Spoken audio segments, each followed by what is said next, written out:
Hey, let me quickly explain how we can actually try to fix the issue when you cannot turn on your Samsung Galaxy Watch 7.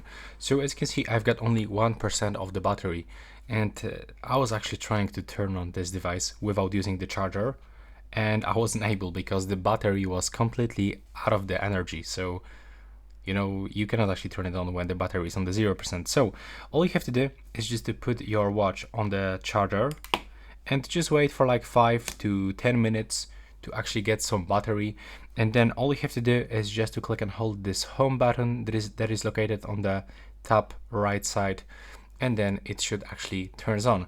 So click and hold it, wait for a few seconds under the charger, and then if it doesn't work, I will recommend you to take advantage of the warranty, because probably there's some other issue with the motherboard, for example, or with the software, and you'll be not able to actually fix it by yourself.